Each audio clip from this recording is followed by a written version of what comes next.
the 12-tribe nation hidden in the Americas, the dark Nubian legacy of the Indigenous seekers of the truth beginning.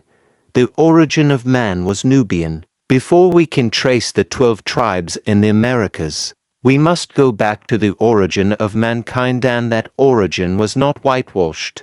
According to scripture and archaeology, the first man, Adam, was formed from the dust of the ground, Genesis 2:7, and Yahuah Elohiym formed man of the dust of the ground, and breathed into his nostrils the breath of life, and man became a living soul. Genesis 2:7. The lost books, particularly to Enoch and the book of Adam and Eve, give more detailed spiritual insight into how Adam was created in paradise, the third heaven, before being placed on earth. To Enoch, Slavonic Enoch 32:8-10. And I assign the 8th day also, that the 8th day should be the first created after my work, and that Adam should be born on the 8th day, both Adam and Yahuah, whom I created, and he came into the Garden of Eden to dwell. And thus the 8th day became the first day created. Then I blessed all my creatures, visible and invisible, and Adam was alone, and I created a helper for him out of his ribs, and I gave him her name Yahuah.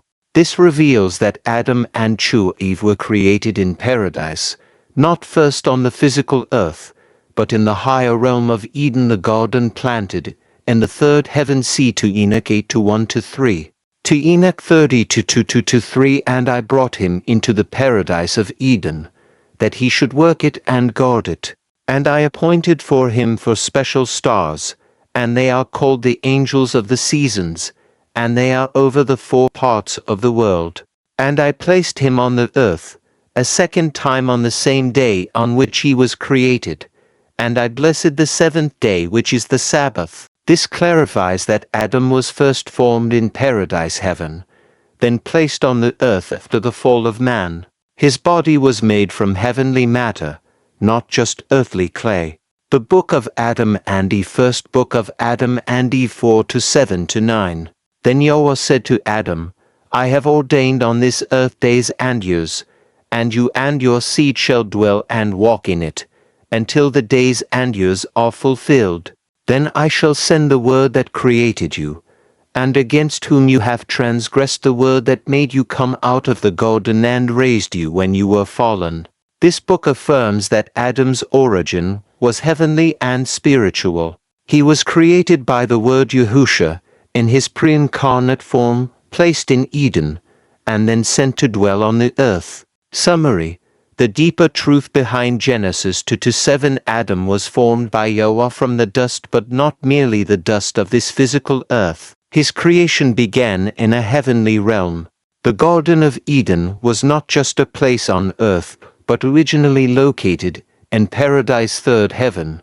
Adam's creation was both spiritual and physical, made in the image of Elohim, formed in the light of heaven, then lowered into the earth realm to fulfill his purpose after the fall.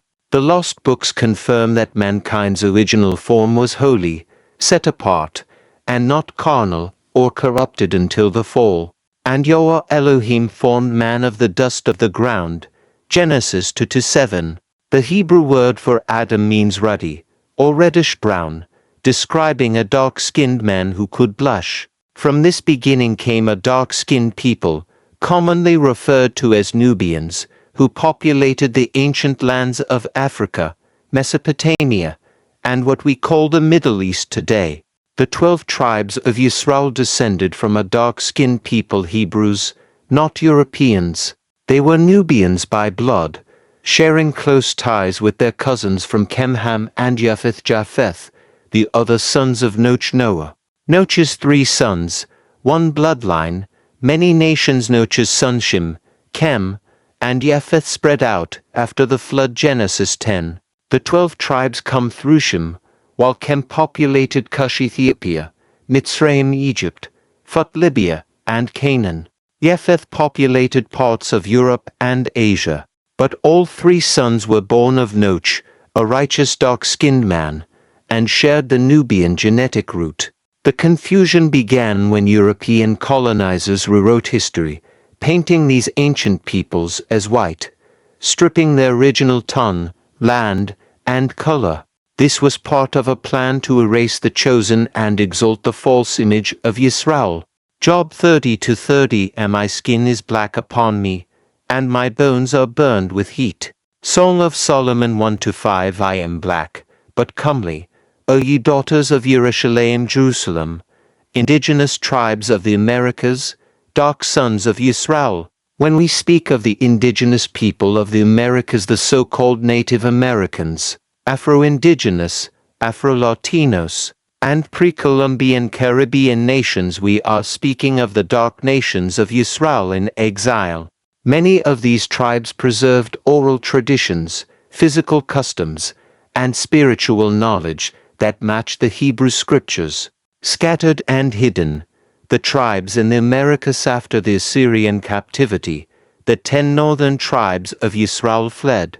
In the apocryphal book of 2 Esdras 13:4-45, we learn they journeyed to a land never before inhabited by man or Zorith to preserve the laws and commandments of Yahuah. Many believe this land is none other than the Americas.